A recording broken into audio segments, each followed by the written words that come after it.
fait le milliard de dollars.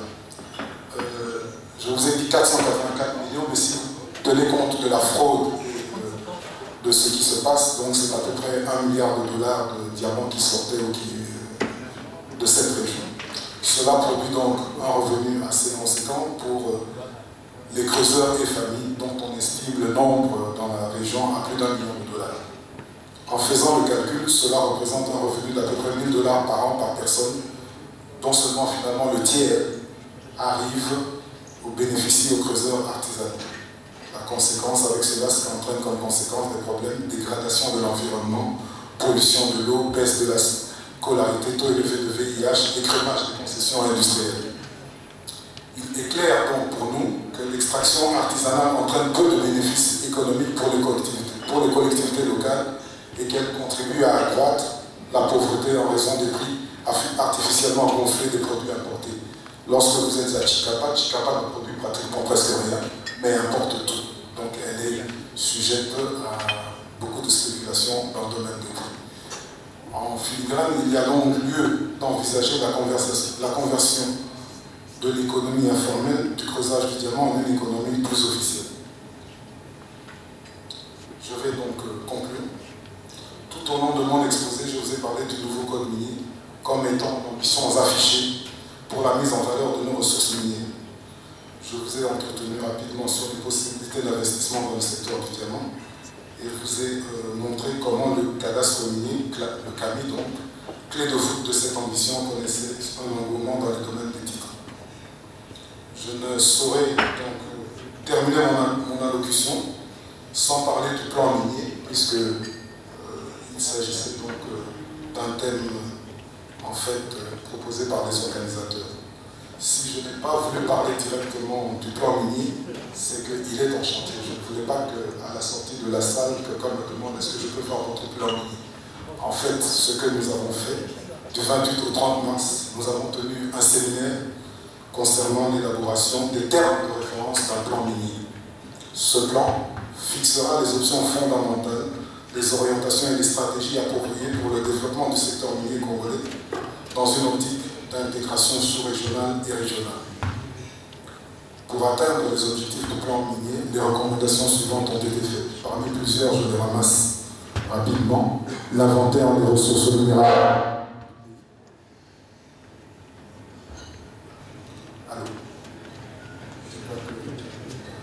On voulait voir si personne ne dormait dans la salle. La relance et le développement de l'industrie minière du pays, l'amélioration des capacités techniques et managériales dans le secteur minier, le renforcement de l'encadrement de la petite mine, de l'artisanat minier en vue de la réduction de la pauvreté et de l'émergence de la classe moyenne congolaise. Le plan minier est donc porteur d'une vision de développement durable et inscrit dans ses objectifs l'amélioration du bien-être tant économique que culturel et social des populations affectées par les projets miniers, notamment par la promotion de la création d'emplois valorisants et l'émergence de la classe moyenne congolaise. Donc l'industrie minière congolaise offrira réellement des possibilités énormes pour la réduction de la pauvreté, essentiellement au travers des revenus générés par l'activité minière et par la création d'activités industrielles connexes et annexes. La mobilisation efficiente de diverses recettes fiscales et parafiscales provenant du secteur minier et leur traçabilité, couplées à une gestion transparente, aideront à soutenir la croissance économique générale et à financer des projets sociaux et des programmes de réduction de la pauvreté. Je terminerai mon adresse en émettant le vœu de pouvoir visiter très prochainement notre pays et participer au développement de ses ressources minérales et à la même occasion découvrir ses richesses culturelles et touristiques. Je vous remercie.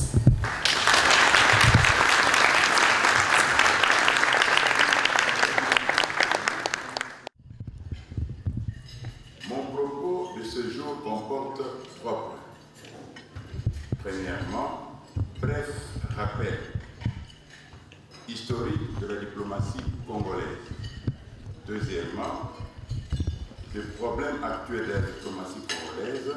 Et enfin, troisièmement, je veux parler de perspectives d'avenir et recommandations.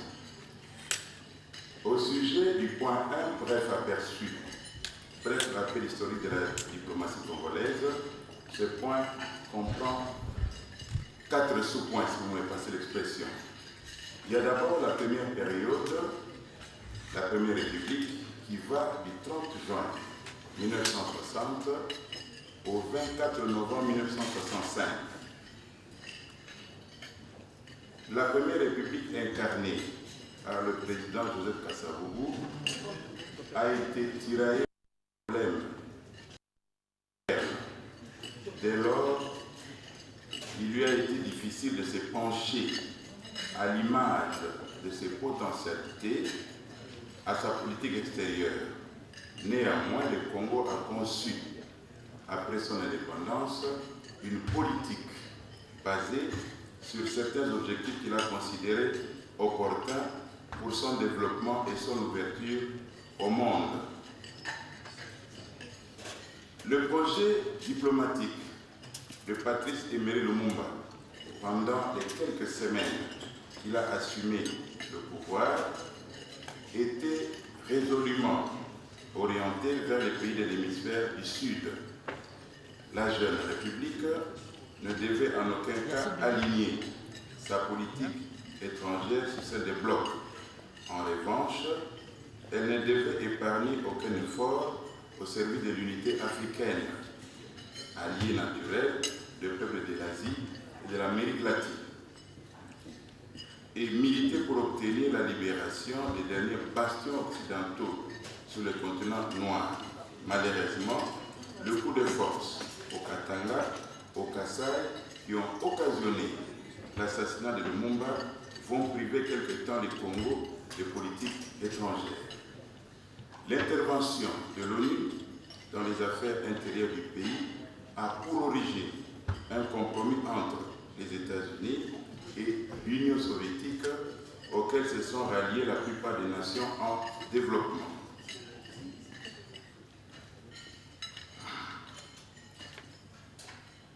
En effet, dès l'éclatement de la crise congolaise, le gouvernement central de Léopold Déville, aujourd'hui Kinshasa, détenteur du pouvoir constitutionnel, est soutenu par l'ONU, les puissances occidentales et certains gouvernements modérés d'Afrique et d'ailleurs.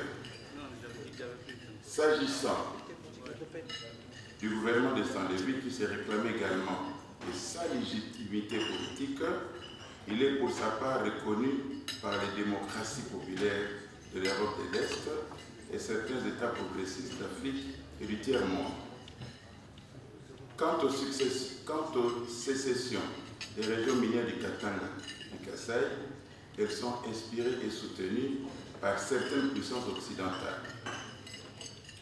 Notons par ailleurs que la période de 60-65 marque l'ébauche de la diplomatie congolaise, dictée par des actions ponctuelles pour la défense des intérêts nationaux et de la souveraineté.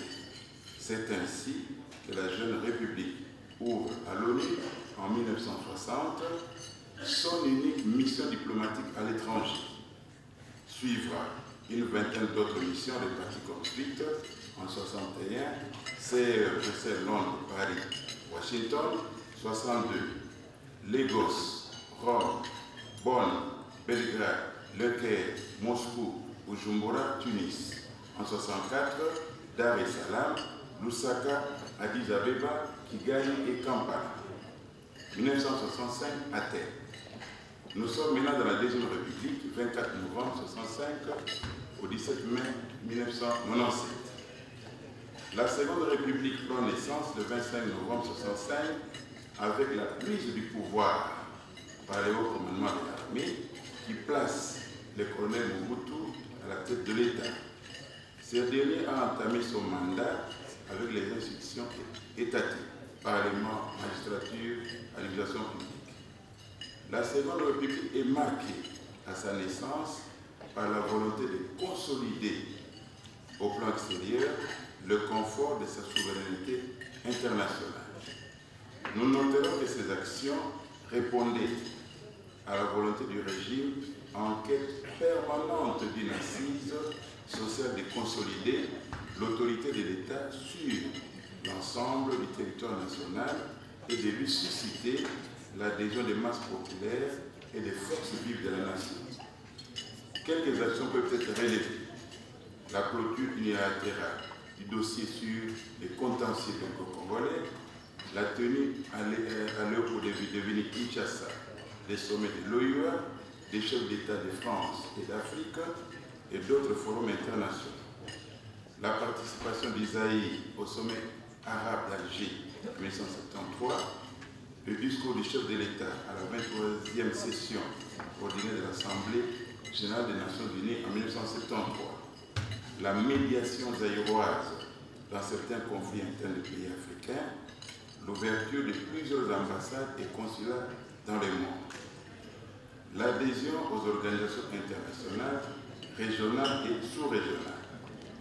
Ces actions avaient pour vocation d'apporter au régime un gain de crédibilité nationale et internationale.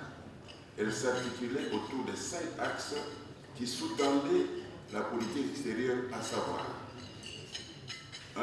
L'ouverture sur le monde sans exclusif. 2. La vocation africaine du Zaïre. 3. Le bon voisinage. 4. Le neutralisme positif et le non-alignement. Et enfin, 5. Le recours à l'authenticité.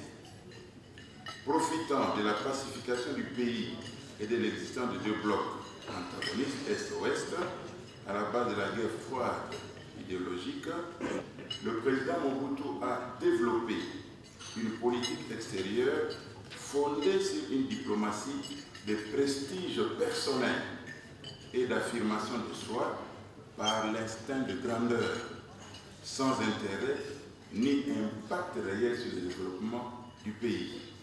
C'est ainsi qu'il va mettre en place un vaste réseau de missions diplomatiques à travers le monde pour y être seulement représenté. À cette époque, la République gérait 63 missions diplomatiques et consulaires à l'extérieur, dont 5 en Asie, 6 en Amérique, 20 en Europe et 32 en Afrique. Le fonctionnement harmonieux de toutes ces représentations nécessitait des efforts matériels et financiers immenses, compte tenu de la basse conjoncture due à un environnement international instable, doublé d'une action irrationnelle dans l'échec du comportement des décideurs. L'on notera que le bilan diplomatique de cette période a connu 2 temps forts, à savoir 65-75, la diplomatie mène des actions d'éclat et de prestige favorisées par une économie dynamique. 2. 1975, les effets de la mauvaise gestion et d'une économie en régression se font sentir au point d'influer d'une manière négative sur la diplomatie. Nous sommes dans le point 3, la diplomatie congolaise sous le régime d'After. Suite au changement du régime intervenu en RDC le 17 mai 1997, il était tout indiqué que la politique extérieure du pays subisse des profondes mutations, tant dans son organisation que dans son esprit. Ceci pour faire face aux enjeux du monde. Elle devrait prendre en compte les positions géostratégiques, géopolitiques et économiques en y intégrant les impératifs de la mondialisation, de l'intégration africaine, de la nouvelle technologie pour consolider le nouveau pouvoir en lui fournissant des éléments de l'assise sociopolitique axée autour du nationalisme, du bon voisinage, de la foi en Afrique et de l'ouverture au monde. Pour que cette diplomatie prenne corps, elle devrait être conduite par des hommes intègres, compétents et efficaces qui comprennent les enjeux internationaux et mettent l'accent particulier sur l'intérêt supérieur de la nation et non les hommes de paille dépourvus d'honorabilité et de crédibilité. Malheureusement, toutes les réformes tant attendues n'ont jusque-là connu même pas un début d'exécution. et la guerre d'agression déclenchée le 2 août 1998 a davantage compliqué l'équation. Néanmoins, les actions diplomatiques ont fait du chemin. La volonté de dialoguer s'est manifestée à travers les accords de Lusaka, de Sirte en Libye, les rencontres de Luanda en Angola, de Dar es Salaam en Tanzanie, de Maputo en Mozambique, de Windhoek en Namibie, de Harare à Zimbabwe, du Caire en Égypte, de Khartoum, Soudan et de Libreville au Gabon. La valse diplomatique des États membres de la SADC est à la base du texte de l'accord de Lusaka, lequel texte a été préparé sur fond de l'application des chartes de l'ONU. Article 52 relatif aux arrangements régionaux touchant les questions du maintien de la paix et de la sécurité internationale dans les cas d'une action régionale. Dans cette démarche diplomatique, d'autres considérations sont entrées en ligne de compte, notamment la problématique de l'intégralité des frontières nationales héritées de la colonisation, le respect du principe de bon voisinage et de non-ingérence dans les affaires intérieures des autres pays, la lutte contre les forces négatives qui pourraient déstabiliser les pays voisins. Enfin, la protection des groupes ethniques et d'autres nationalités.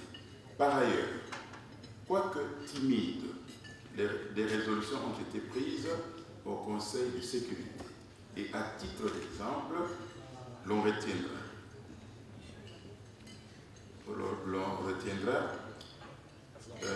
la dénonciation des agresseurs de la RDC, la loi 1934 et la loi 1958, intervention de l'ONU dans le règlement du conflit, et la loi 1304, confirmation de la RDC dans son droit.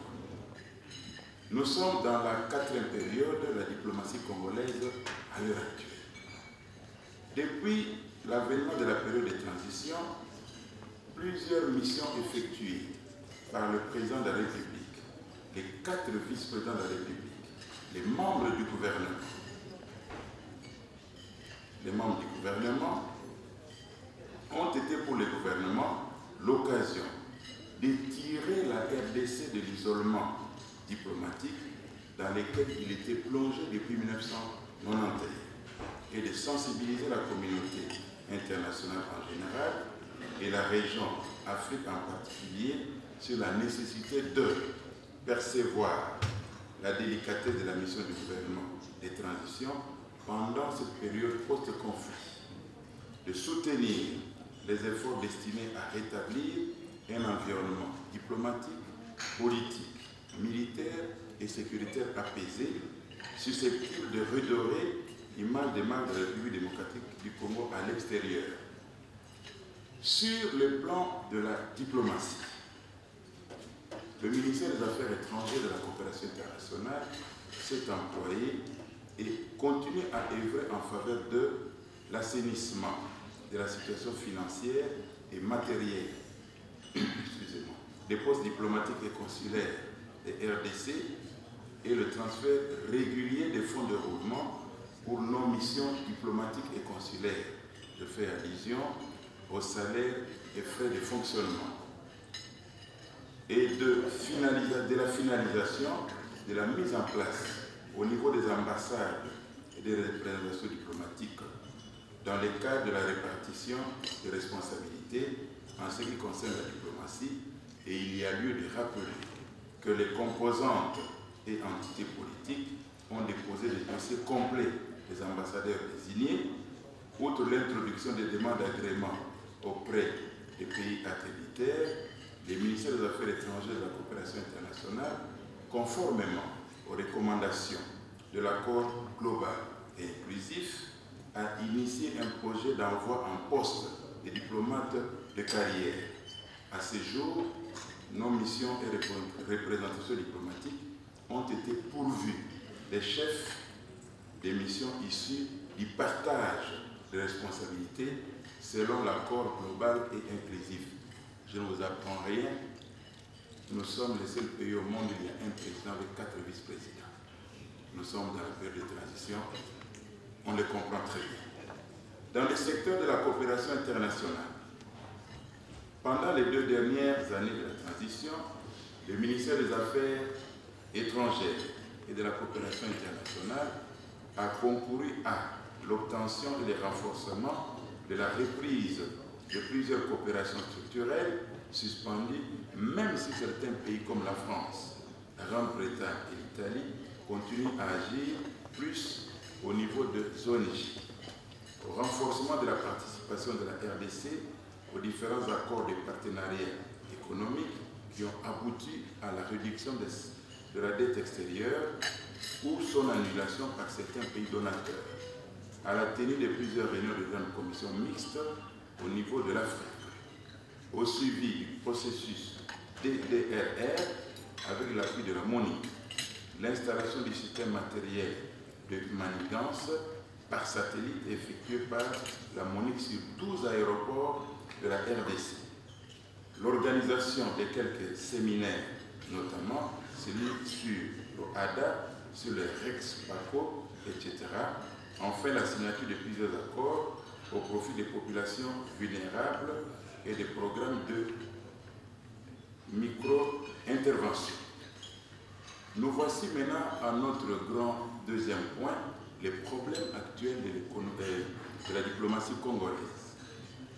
Ils sont tous résumés sur ce que j'appelle les grands défis actuels. Il est unanimement admis à l'heure actuelle la diplomatie congolaise, dont l'image est peu révisante, fait face à plusieurs défis que voici. La guerre livrée à la RDC par ses voisins de l'Est, la liquéfaction de l'appareil diplomatique entretenu par les décideurs politiques, les dettes innombrables publiques et privées, les non-représentations diplomatiques et consulaires occasionnées par la mégestion et la mauvaise gouvernance, le maintien dans les représentations diplomatiques et consulaires d'un personnel fin mandat, démotivé, démobilisé et non rétribué depuis 1990. Le non-rapatriement des diplomates et assimilés et le non-respect des principes de rotation dans la carrière diplomatique. L'existence de graves injustices dans l'envoi au poste des agents, les hésitations et la mauvaise foi de certains partenaires extérieurs à s'impliquer dans le programme de pacification et de reconstruction de la reconstruction nationale de la RDC. Par ailleurs, du fait de la dégradation du tissu économique et de l'inadéquation des moyens tant humains, matériels qu'humains et financiers, la démobilisation et la démotivation ont littéralement envahi à tous les échelons, du cadre de commandement à l'agent d'exécution, et ce à des degrés divers, l'ensemble du corps social du ministère des Affaires étrangères et de la coopération internationale. En effet, depuis belle lurette, les membres du corps des diplomates de la République n'ont plus obtenu les moyens adéquats à même de leur permettre d'exprimer judicieusement leur savoir-faire dans l'exercice d'une fonction où l'élément contact humain dans l'honneur s'impose en toutes circonstances, aussi bien pour les diplomates en poste que pour celui œuvrant au sein de l'administration centrale. Plus que partout ailleurs, les membres du corps des diplomates de la République vivent dans une incertitude permanente causée par la perturbation du déroulement normal de leur carrière du fait du blocage du système de rotation et de la promotion, alors que l'autorité y injecte constamment des éléments étrangers dans le but d'exercer des fonctions de haut rang accessibles en principe par promotion. Je vais terminer par le troisième grand point, perspective d'avenir et recommandations. Avec l'organisation et la réussite du référendum constitutionnel du 18 et 19 décembre 2005, la République démocratique du Congo s'est engagée à grands pas vers la sortie de la transition.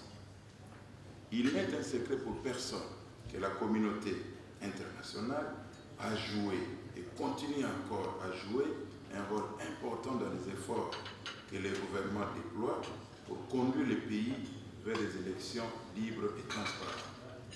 Pour ce faire, il y a lieu de mettre sur pied une politique étrangère cohérente et pragmatique. Cette politique étrangère, prolongement logique de la politique intérieure, doit mettre un accent particulier sur les préoccupations de reconstruction et des perspectives d'avenir, plutôt que de s'attarder sur un passé néfaste. Pour mener à bon port notre diplomatie, la RDC doit réduire le nombre de missions diplomatiques au bénéfice du principe d'extension des juridictions, des 68 ambassades n'en retenir que 35. De réduire les effectifs dans les ambassades et postes consulaires en tenant compte de l'importance du pays d'accueil. Dans le contexte actuel, le nombre de diplomates peut être de 5 par ambassade, c'est-à-dire l'ambassadeur et ses 4 collaborateurs.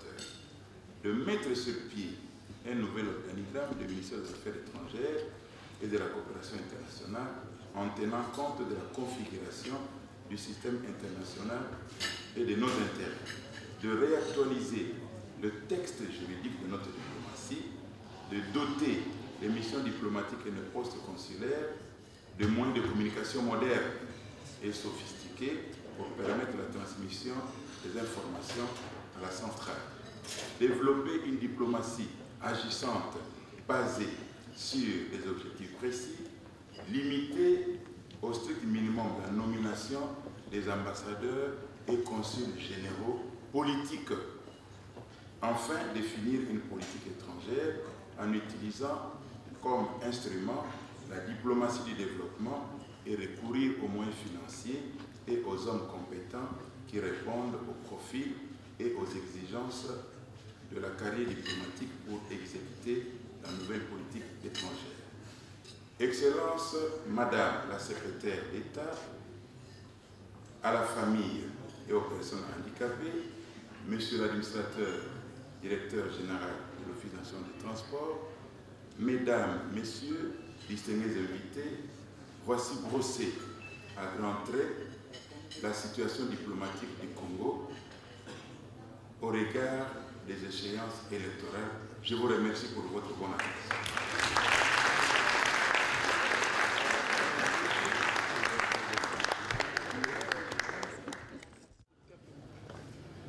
Monsieur le Consul général de la République démocratique du Congo en veste, Excellence Madame la vice-ministre, Monsieur le sénateur, Monsieur le représentant de l'autorité portuaire d'Anvers, distingués invités, Mesdames, Mesdemoiselles et Messieurs, permettez-moi avant toute chose de remercier Monsieur le Consul général pour les mots aimables de bienvenue qu'il a prononcés à notre endroit, ainsi que pour l'invitation qu'il nous a adressée à participer à ce déjeuner-conférence. Le thème choisi pour la circonstance, à savoir « Vue sur la République démocratique du Congo à la veille des échéances électorales », peut être à la fois perçu comme un regard critique et polémique sur le passé de notre pays, mais également comme une perspective de paix et de développement grâce au règlement définitif de notre lourd contentieux politique par le truchement des élections libres, démocratiques et transparentes. Il nous a été proposé comme sous-thème la vision congolaise du jumelage entre le port d'Anvers et le port de Matadi. Nous allons articuler notre réponse en 5 sous-points. Le premier point sera une brève présentation de l'ONATRA, l'Office national de transport. Le deuxième point sera consacré au rôle du secteur des transports dans le schéma de développement de la République démocratique du Congo. Le troisième point portera sur la présentation du jumelage entre le port d'Anvers et le port de Matadi. Le quatrième point portera, lui, sur la problématique du fonctionnement actuel du port de Matadi, ainsi que le futur des ports maritimes congolais. Et enfin, nous aborderons le point en rapport avec le sous-thème sur la vision du jumelage entre le port d'Anvers et le port de Matadi. La présentation de l'Office national des transports.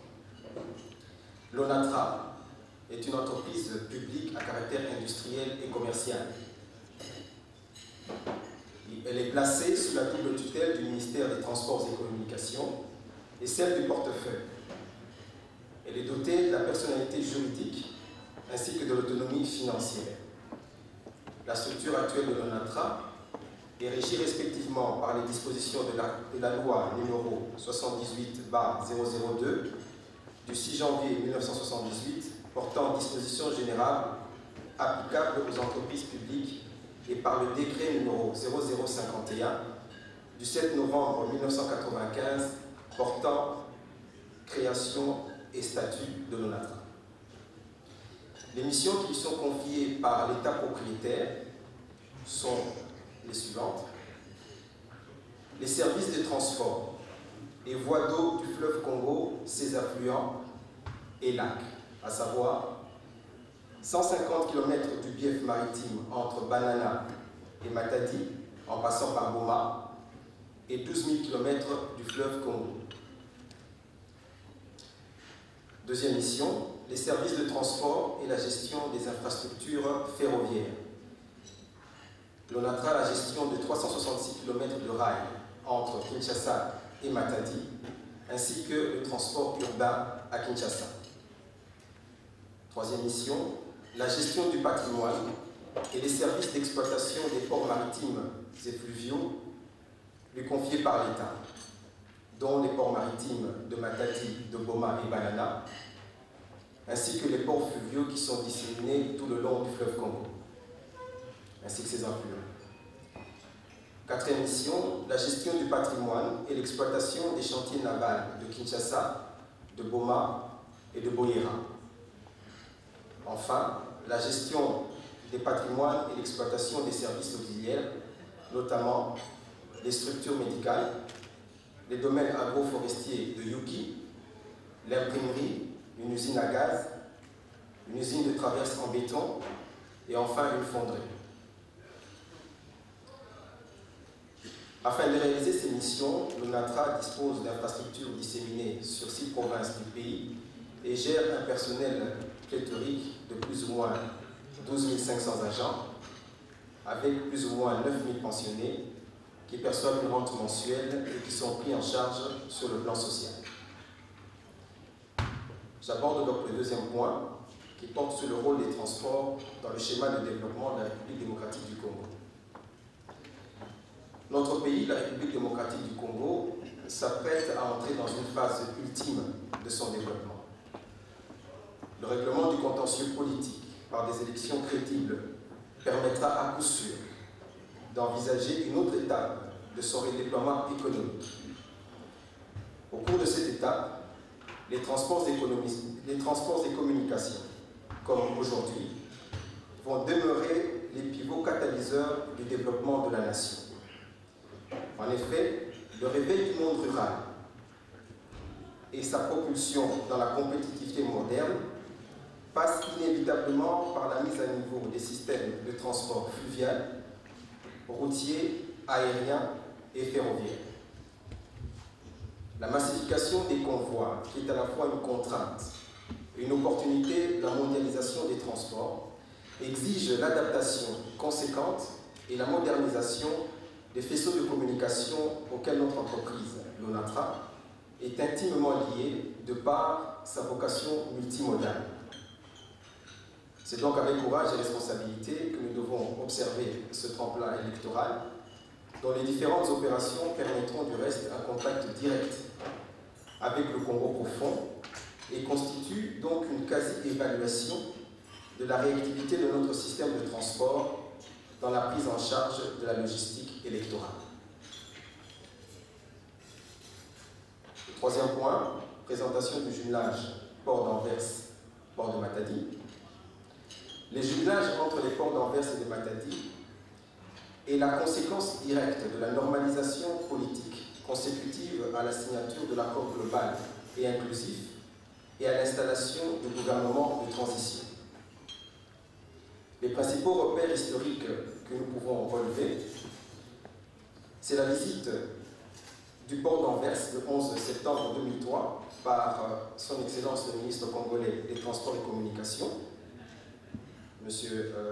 Olengakoy, la mission préparatoire du port d'Anvers à Kinshasa au début du mois de novembre 2003, la signature le 15 novembre 2003 à Kinshasa du protocole d'accord entre l'autorité portuaire d'Anvers et l'Office national des transports, la mission des experts techniques de l'autorité portuaire d'Anvers en République démocratique du Congo du 27 février au 8 mars 2004,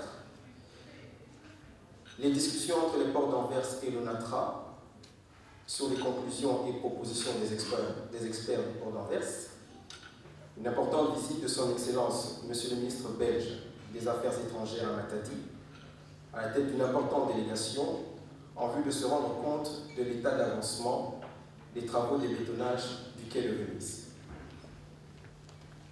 Le quatrième point, qui porte sur la problématique du fonctionnement actuel du port de Matadi.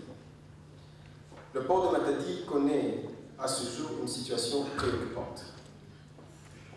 Et cela constitue la priorité de tous les instants du comité de gestion de l'ONATRA. En effet, porte d'entrée frontale de la République démocratique du Congo, le port de Matadi assure l'approvisionnement de la majeure partie ouest du pays et essentiellement de la ville de Kinshasa. Ces contraintes à ce jour sont les suivantes.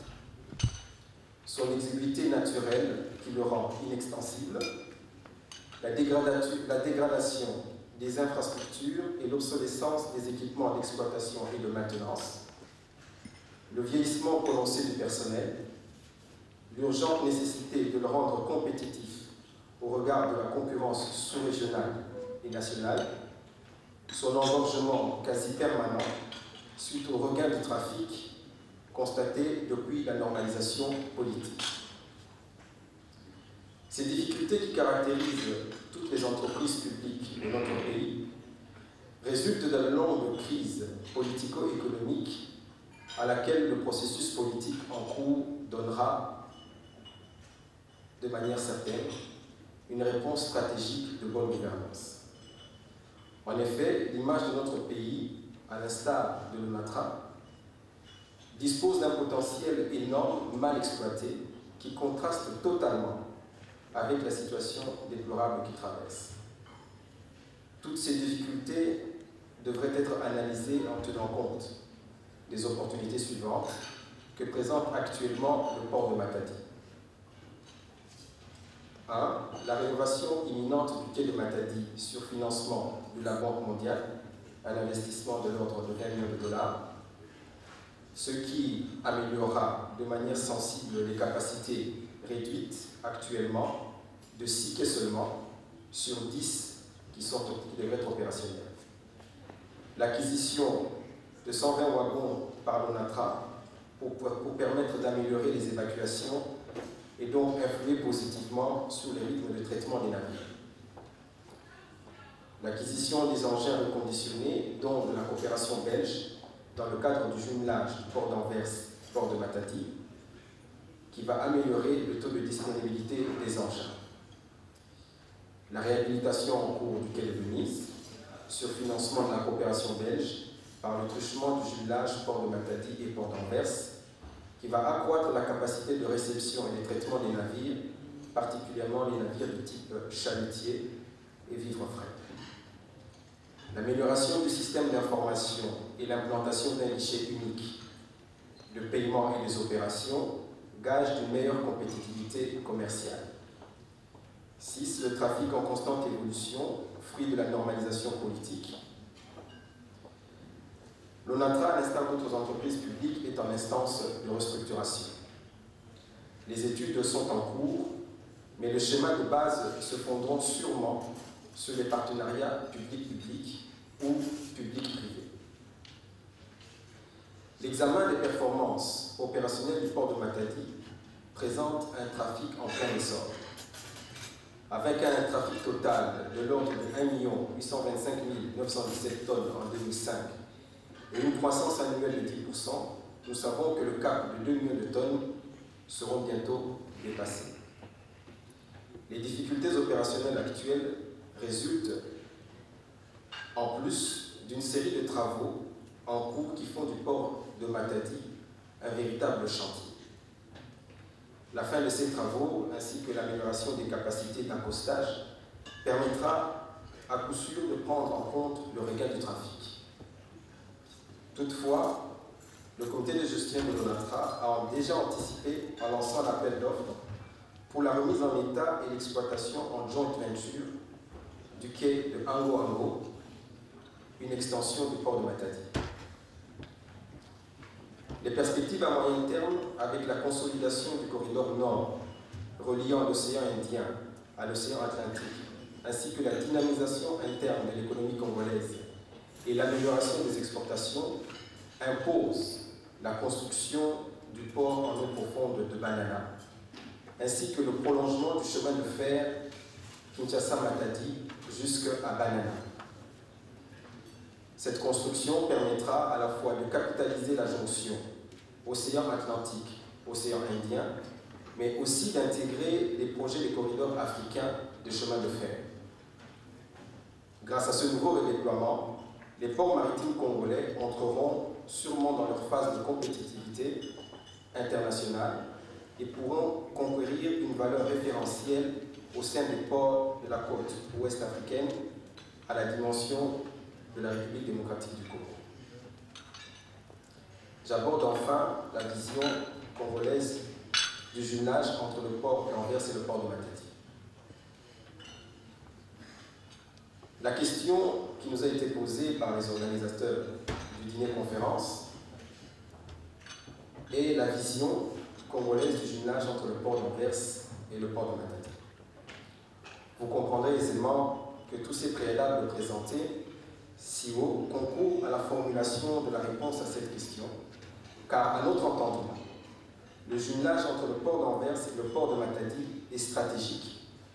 Et notre vision à ce sujet peut être perçue à travers 4 dimensions, à savoir la dimension historique, la dimension de la coopération bilatérale, la dimension du partenariat, la dimension de la mondialisation du commerce maritime international. S'agissant de la dimension historique, le jumelage entre le port d'Anvers et le port de Matadi est une retrouvaille historique entre 2 ports qui se connaissent très bien et dont le déploiement opérationnel est intimement lié. Leurs histoires réciproques remontent à l'État indépendant du Congo et à la colonie. Et les échanges commerciaux ont fait des 2 ports les points focaux des convois à destination soit de la Belgique, soit de la République démocratique du Congo. Le choix en équipement et en infrastructure pour le port de Matadi ont été longtemps gérés par des sujets belges, soit par des coopérants belges. Bien sûr, avant l'indépendance. S'agissant de la dimension bilatérale, le jumelage entre le port d'Anvers et le port de Matadi est l'une des traductions de la vitalité de la coopération bilatérale entre la République démocratique du Congo et le Royaume de Belgique. Un bref regard sur le repère historique du jumelage que nous avons évoqué le démontre. On peut donc aisément affirmer que ce jumelage sera le ciment d'une coopération future très fructueuse, surtout en matière des transports, en ce moment précis où la République démocratique du Congo est en train de se redresser. S'agissant de la dimension du partenariat, l'analyse des problèmes et des opportunités du port de Matadi place aujourd'hui ce port à une période importante en ce qui concerne le choix stratégique de son devenir, tant en matière d'infrastructure ou d'équipement que dans celui de son management. L'ONATRA est donc à la recherche d'un partenariat pour faire face aux nombreux défis de ces exploitations et le jumelage se révèle aujourd'hui comme une opportunité de partenariat public-public. Ce partenariat, dont les bases sont en train d'être posées, s'est concrétisé à ce jour par le rapport d'audit du port de Matadi, réalisé par les experts du port d'Anvers et qui est aujourd'hui une référence dans la projection du choix stratégique.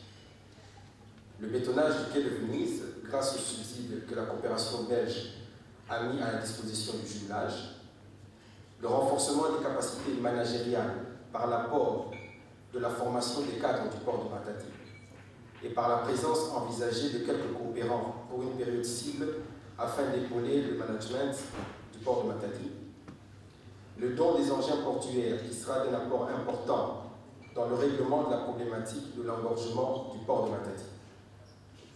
Il va de soi que ces actions constitueront des références importantes lors de la future formalisation institutionnelle du partenariat à mettre en œuvre pour le développement du port de Matadi et des ports maritimes congolais.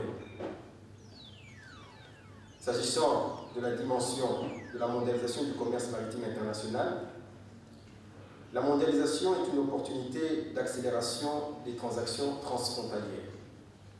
Elle crée néanmoins les conditions d'une concurrence très rude qui impose, pour ne pas disparaître, les regroupements sous-régionaux ou alors des regroupements en termes de partenariat. Pour le port de Matadi, avoir un jumeau et un partenaire comme le port d'Anvers revêt ce jour un atout très important. La République démocratique du Congo présente à lui-même les caractéristiques naturelles d'un sous-ensemble de la mondialisation et la viabilisation de son espace d'affaires et d'échanges constitue un bénéfice indéniable à mettre au service des partenaires dont le port d'Anvers, tout en s'appuyant sur lui pour la consolider.